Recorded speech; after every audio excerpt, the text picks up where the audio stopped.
India bella mezcla de diosa y pantera,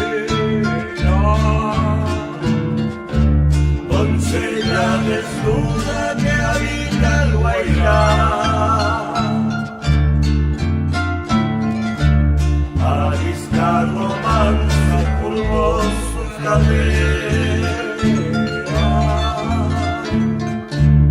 moviendo un recodo de azul Paraná.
Orgullo de pluma,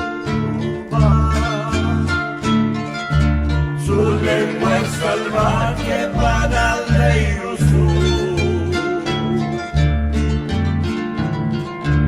collar de colmillos de tigres y pumas.